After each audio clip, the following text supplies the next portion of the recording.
தாகத்தோடு கேட்க வேண்டும். எந்த வேலை செய்தாலும், பள்ளிக்கு சென்றாலும், ஹாஸ்பிட்டலுக்கு சென்றாலும், விவசாயம் செய்தாலும், மற்றவர்களோடு பேசிக் கொண்டிருந்தாலும், இறைவன் பரலோகத்திலிருந்து பரலோகத்தோடு நாம் ஒரு கனெக்ஷன் வைத்துக் கொண்டு இந்த வல்லமை பெற்றுக்கொண்டே இருக்க வேண்டும். அப்பொழுதுதான் அந்த வல்லமை நாம் மக்களுக்கு கொடுக்க முடியும். ஆம் அன்பார்ந்தவர்களே, விவிலியத்திலே நாம் பார்க்கின்றோம், மூடி பக்தனை பார்க்கின்றோம். கர்த்தர் வல்லமையாக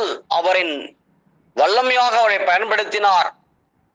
ஆனாலும் அந்த வல்லமை தேவனுடையதுதான்.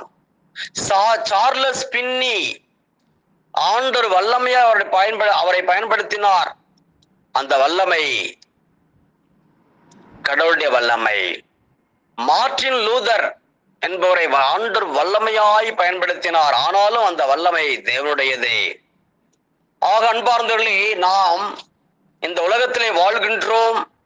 இந்த உலகத்திற்கு ஆண்டவருடைய வல்லமையை நாம் கொடுக்க வேண்டும் என்றால் நாம் வல்லமையால் நிரப்பப்பட வேண்டும். மக்கள், புறஜாதி மக்களை ஆண்டவரத்திலே கொண்டு வர வேண்டும் என்றால் நம்முடைய வார்த்தையின் மூலமாக மட்டும் சொன்னால் போதாது. ஆண்டவருடைய வல்லமை, அற்புதங்களை நாம் காட்ட வேண்டும், வல்லமையை காட்ட வேண்டும். அப்பொழுதுதான் புறஜாதி மக்கள், கடினமான மனதோடு இருக்கிறவர்களை நாம் இயேசுவின் பக்கம் கொண்டு வர முடியும். ஆக இந்த இறுதி காலத்திலே நாம் இருக்கின்றோம். சாதாரணமா ஊழியம் பண்ணா ஒண்ணும் நடக்காது.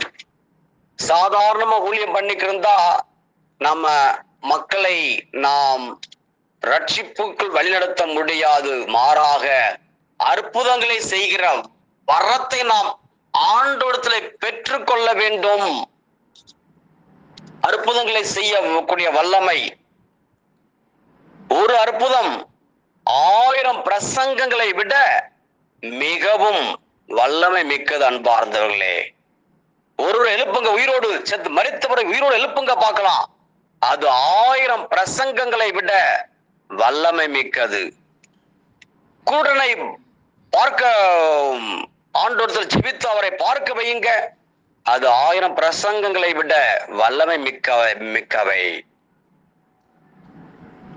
பிறவியிலேயே முடமானவன், பிறவியிலேயே ஊனம் உள்ளவனை நடக்க பண்ணுங்க, அது 1000 பிரசங்கங்களை விட வல்லமை மிக்கது.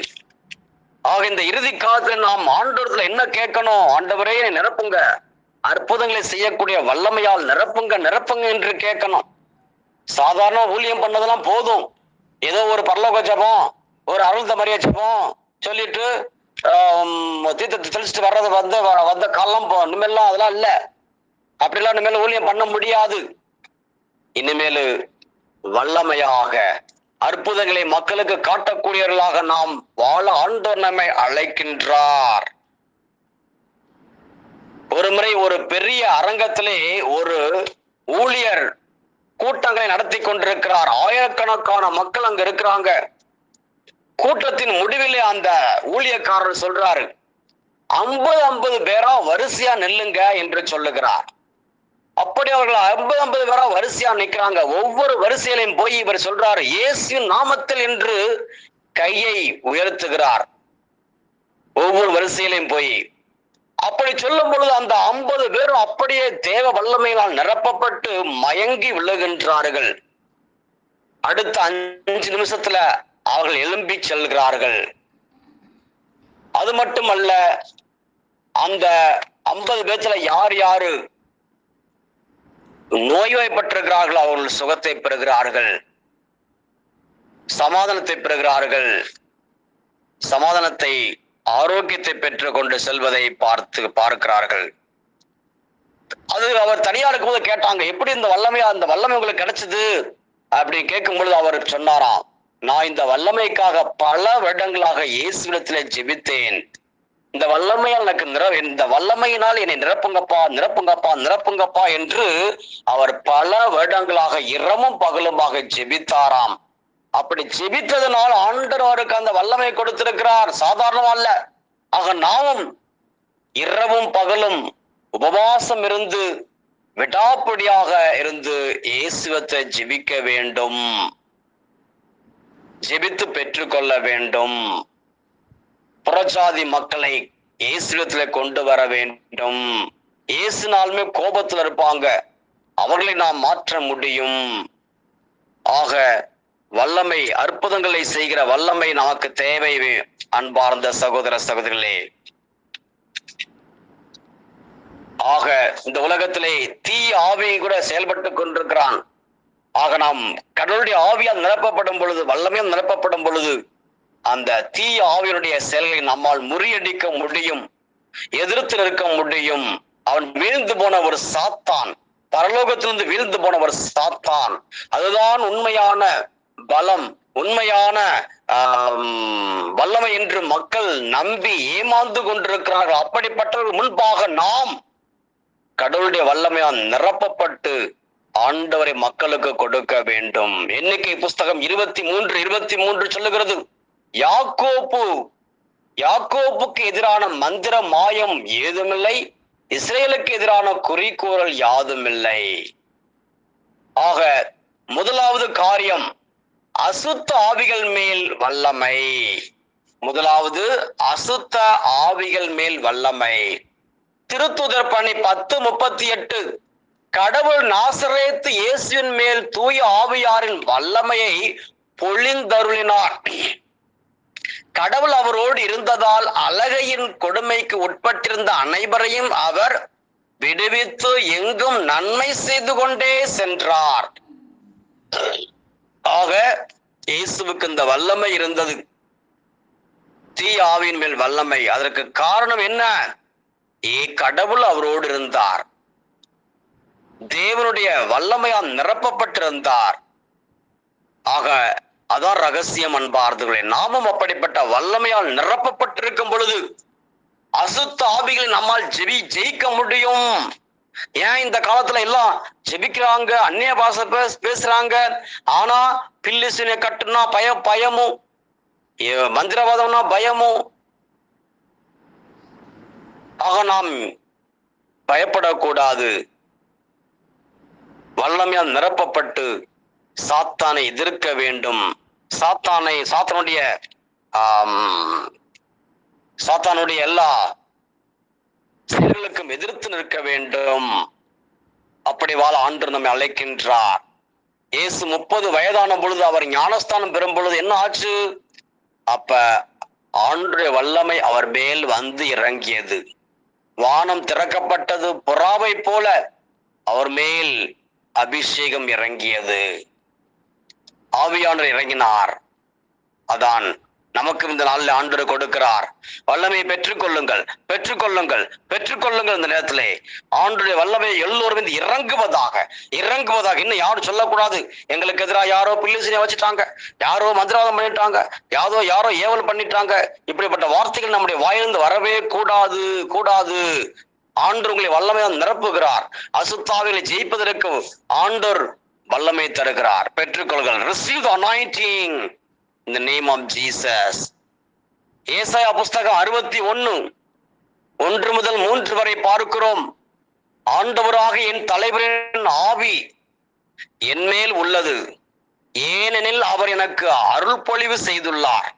ஒடுக்கப்பட்டோருக்கு நற்செய்தியை அறிவிக்கவும், உள்ளம் உடைந்தோரை குணப்படுத்தவும், சிறைப்பட்டோருக்கு விடுதலையை பறைசாற்றவும், கட்டுண்டோருக்கு விடிவை தெரிவிக்கவும் என்னை அனுப்பியுள்ளார். ஆண்டவர் அருள் தரும் ஆண்டினை முழங்கவும், நம் கடவுள் அநீதிக்கு பழி வாங்கும் நாளை அறிவிக்கவும், துயரற்று அழுவோருக்கு ஆதரவு அளிக்கவும், சீயோனில் அழுவோருக்கு ஆவண செய்யவும், சாம்பலுக்கு பதிலாக அழகு மாலை அணிவிக்கவும், புலம்பலுக்கு பதிலாக மகிழ்ச்சி தைலத்தை வழங்கவும், நலிவுற்ற நெஞ்சத்திற்கு பதிலாக புகழ் என்னும் ஆடையை கொடுக்கவும் என்னை அனுப்பினார். இதுக்குத்தான் நம்ம அனுப்பப்பட்டிருக்கிறோம். நமக்கு இந்த ஊழியத்தை ஆண்டவர் கொடுக்கிறார். ஒவ்வொருவருக்கும், இந்த வார்த்தையை கேட்டுக்கொண்டிருக்கிற ஒவ்வொருவருக்கும் இந்த வல்லமை தருகிறார், இந்த ஊழியத்தை கொடுக்கிறார். ஆக நாம் சாத்தான் வல்லமை அதமாக்கும்படி ஆண்டவர் நம்மை வல்லமையால் நிரப்புகிறார். ஒரு சம்பவம், நம்முடைய இந்தியாவிலிருந்து ஆப்பிரிக்காவுக்கு ஒரு ஊழியர் செல்லுகிறார். ஒரு ஊழியக்காரர் ஆப்பிரிக்காவுக்கு போய் ஊழியம் பண்ண போறாரு. அப்ப அங்கிருந்த ஒரு மந்திரவாதி சவால் விடுறாரு. மந்திரவாதி என்ன செய்யறாருன்னா, மந்திரங்களை சொல்லிக்கொண்டு அப்படியே தரையிலிருந்து அப்படியே படுத்துக்கொண்டு மந்திரங்களை சொல்லுகிறார். அப்படியே தரையிலிருந்து மேலாக அப்படியே மிதக்கின்றார். தரையிலிருந்து மேல அப்படியே மிதக்கிறாரு. அப்ப சவால் விடுறார், என்ன போல செய்ய முடியுமா என்று சவால் விடுகின்றார். அப்ப இங்கிருந்து சென்ற ஊழியக்காரர் என்ன செய்யறாருன்னா, அவர் அந்த தீய ஆவியை கடிந்து ஜெபிக்கின்றார். இயேசுவின் நாமத்திலே உன் வல்லமையை கடிந்து கொள்கிறேன் என்று சொன்ன உடனே அவர் அங்கிருந்து அப்படியே தொப்பென்று கீழே விழுந்து விட்டார். அப்படியே தொப்புன்னு விழுந்துட்டார் கீழே.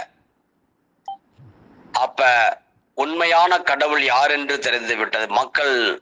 அங்கிருந்த மக்கள் எல்லோரும் இயேசுவை ஏற்றுக்கொண்டார்கள். அதான் நாம் செய்யக்கூடிய காரியம் அன்பார்ந்தவர்களே. சாத்தானை ஜெயிக்கக்கூடிய வல்லமை ஆண்டவர் நமக்கு தருகிறார். லூக்கா 10:19, பாம்புகளையும் தேள்களையும் மிதிக்கவும் பகைவரின் வல்லமை அனைத்தையும் வெல்லவும் உங்களுக்கு அதிகாரம் கொடுத்திருக்கிறேன், உங்களுக்கு எதுவுமே தீங்கு விளைவிக்காது. ஆக அப்படிப்பட்ட அதிகாரத்தை ஆண்டவர் நமக்கு தருகிறார்.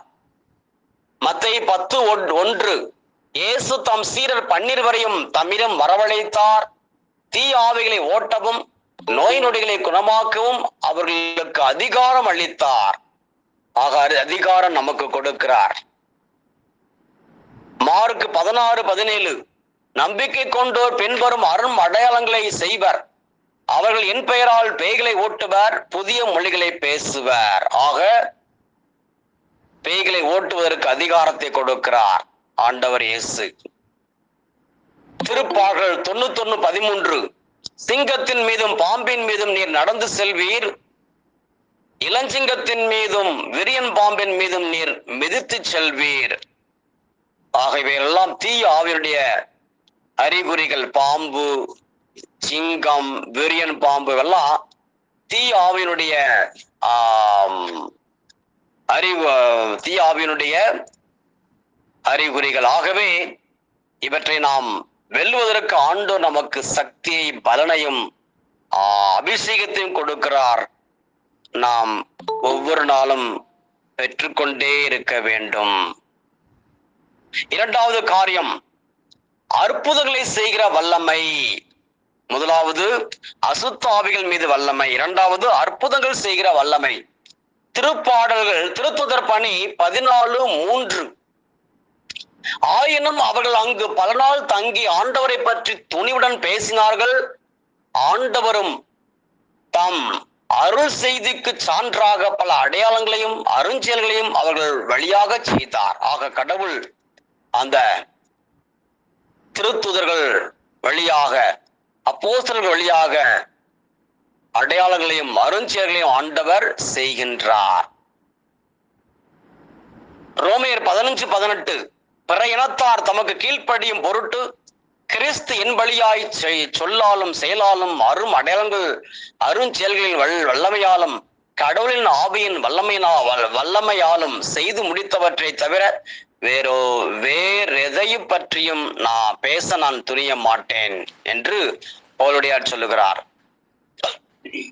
ஆக அன்பார்ந்த சகோதர சகோதரிகளே, ஆண்டவர் தம்முடைய அற்புத காரியங்களை இவ்வாறாக அந்த அப்போஸ்தலர்கள் வழியாக செய்கிறார். இந்த நாளில் உங்கள் மூலமாகவும் என் மூலமாகவும் செய்ய அவர் தயாராக இருக்கிறார். நாம் கேட்டு பெற்றுக்கொள்ள வேண்டும். எங்களுக்கு ஆண்டவரே அற்புதங்கள் செய்கிற வரத்தை தாங்க தாங்க தாங்க என்று நாம் கேட்க வேண்டும், பெற்றுக்கொள்ள வேண்டும். இயேசுவின் சீடர்களிலே ஒருவர் அப்போஸ்தலர் தாமஸ். அவர் நம்முடைய தேசத்திற்கு வந்து கேரள கடற்கரையிலே அவர் ஒரு அற்புதம் செய்கின்றார். அது என்னவென்றால், அங்க இருக்கிற மக்கள் சவால் விடுகிறார்கள். என்ன அற்புதத்தை காண்பியும் என்று சவால் விடுகிறார். அவரும் அவ்வாறு செய்கின்றார். என்ன செய்யறாருன்னா, கடல் இருக்கிற தண்ணியை அப்படியே எடுத்து அப்படியே விசிறி விடுகிறார். அப்படி விசிறி விடும் பொழுது எந்த இடத்துல தண்ணி எடுத்தாரோ அங்கு ஒரு குழி விடுகிறது. அப்படியே குழி ஆற்ற இருக்கிறது. அவர் விசிறி விட்ட தண்ணி அப்படியே ஆகாயத்திலே அப்படியே நின்று விடுகிறது. ஆனால் அங்க இருக்கிற மக்கள், அந்த நம்பூதிரிகள் அதை அவரால் செய்ய முடியவில்லை. அதை பார்த்து அவர்களால் செய்ய முடியவில்லை. அப்பொழுது எல்லோரும் ஏற்றுக்கொண்டார்கள், இயேசுதான் உண்மையான கடவுள் என்று. ஆக அப்போஸ்தலர் தாமஸ், அவருக்கு மொழி தெரியாது, பாஷை தெரியாது, இந்த கல்ச்சர் தெரியாது. ஆனா அவர் எப்படி இறைவார்த்தையை போதித்தார்? அற்புதங்கள் வழியாக, ஆச்சரிய காரியங்கள் வழியாக மக்களுடைய இதயத்தில் இடம் பிடித்தார். மக்களை ஆண்டு பக்கமாக திருப்பினார். ஆலயங்களை கட்டினார். இறைவார்த்தையை போதித்தார். ஞானஸ்தானம் கொடுத்தார். ஒரு பெரிய எழுப்புதலை நம்முடைய தேசத்திலே கொண்டு வந்தார். காரணம், அதற்கு முக்கிய காரணம் அற்புதங்கள் செய்கிற வல்லமை. ஆக நாமும் ஆண்டவரத்திலே கேட்டு பெற்றுக்கொள்ள வேண்டும். ஆண்டவரே, எங்களுக்கு இந்த அற்புதங்களை செய்கிற வல்லமை தாங்கப்பா என்று கேட்க வேண்டும். ஏலியா சவால் விடுறார். 450 பாகால் தீர்க்க தரிசிகளுக்கு முன்பாக சவால் விடுறார். பார்க்கலாமா யாருடைய தேவன் உண்மையான தேவன் என்று சவால் விட்டு ஜெயிக்கின்றார். அதே போல நாமும் தைரியத்தோடு அற்புதங்கள் மூலமாக, ஆச்சரிய காரியங்கள் மூலமாக இயேசுதான் கடவுள் என்று நிரூபிக்க நாம் வேண்டும். அன்பார்ந்தவர்களே, மூன்றாவது காரியம், உயிர்ப்பிக்கின்ற வல்லமை. உயிர்ப்பிக்கின்ற வல்லமை. முதலாவது அசுத்தாவிகள் மேல் வல்லமை, இரண்டாவது அற்புதங்கள் செய்கிற வல்லமை, மூன்றாவது உயிர்ப்பிக்கின்ற வல்லமை. எபிரேயர் 11:17 முதல் 19 வரை, ஆபிரகாம் சோதிக்கப்பட்ட போது ஈசாக்கை பலியிட துணிந்தது நம்பிக்கையினால் தான். ஈசாக்கின் மூலமே உன் வழிமரபு விளங்கும் என்ற வாக்குறுதியை அவர் பெற்றிருந்த போதிலும் அவர் தம் ஒரே மகனை பலியிட முன் வந்தார். ஏனெனில் இறந்தோரை கடவுள் உயிரோடு எழுப்ப வல்லவர் என்பதை அவர் உணர்ந்திருந்தார். எனவே அவர் தம் மகனை மீண்டும் பெற்றுக்கொண்டார். பின்பு நடக்கவிருந்ததற்கு இது ஒரு அறிகுறி. ஆமன்பார்களே, ஆபிரகாம் தெரிந்து கொண்டார், கடவுளால் மரித்தோரை உயிர்ப்பிக்க முடியும் என்று அவர் நம்பினார். அதனால்தான் தன் ஒரே மகனையும் பலி கொடுப்பதற்காக முன் வந்தார் தைரியத்தோடு. ஆக அதுதான் ஆண்டவர் உயிர்ப்பிக்கின்ற வல்லமை கொடுப்பதற்கு ஒரு அறிகுறியாக அது இருக்கிறது. ஆக உயிர்ப்பின் வல்லமை முதலாவதாக செயல்படுத்தியவர் ஏலியாதான். சாரிபாத் விதவையின் மகன் மரித்த போது அந்த பிள்ளையின் மேல் 3 தரம் விழுந்து இவ்வாறு ஜெபிக்கின்றார், என் கடவுளாகிய ஆண்டவரே, இந்த சிறுவன் மீண்டும் உயிர் பெறச் செய்யும் என்று மன்றாடுகிறார். 1 அரசர் 17:21 அவர் வேண்டியவாறே அந்த சிறுவன் உயிர் பெற்று வருகின்றான். இந்த ஏலியா செய்ததை பார்த்துட்டு எலிசா கூட செய்கிறார் ஒரு அற்புதம். மரித்தோரை உயிரோடு எழுப்புகிற ஒரு அற்புதத்தை செய்கின்றார்.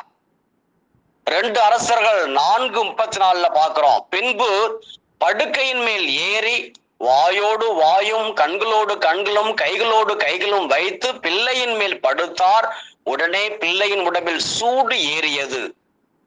ஆக செத்து கிடக்கிற சமுதாயத்தை நாமும் என்ன செய்யணுமா? தேவனின் வார்த்தையை கொண்டு உயிர்ப்பிக்க வேண்டும். சமுதாயம் செத்து கிடக்குது.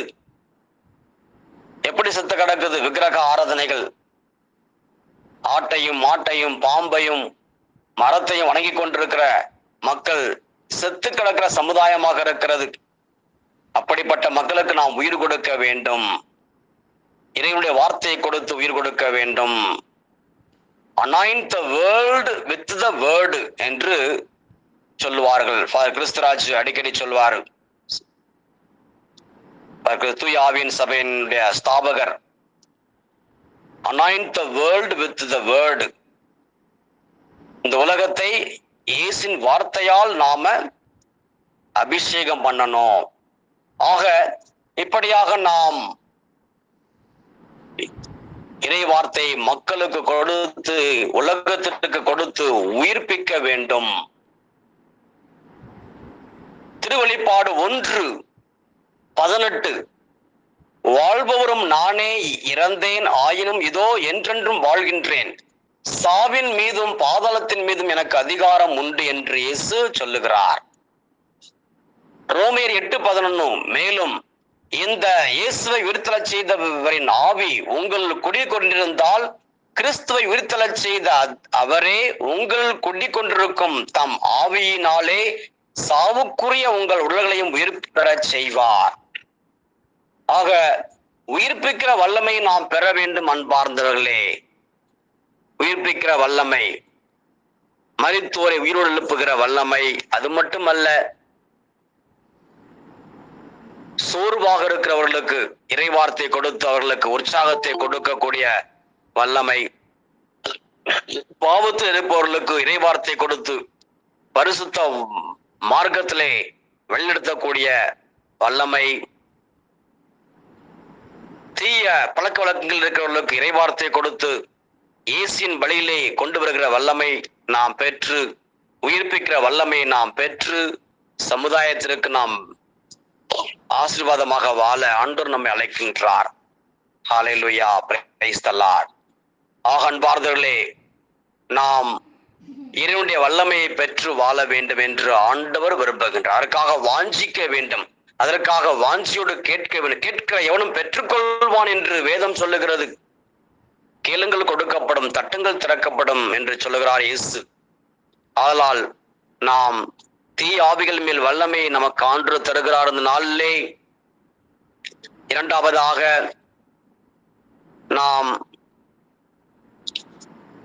அற்புதங்களை செய்கிற வல்லமை நமக்கு ஆண்டவர் தருகிறார், உயிர்ப்பிக்கின்ற வல்லமை. இந்த 3 வல்லமைகளை ஆண்டவர் நமக்கு தந்து நம்மை ஆசீர்வதிக்கின்றார். இப்போது நாம் ஜெபிப்போமா? இயேசுவிடத்தில் ஜெபிப்போம். ஸ்தோத்திரம், ஸ்தோத்திரம்.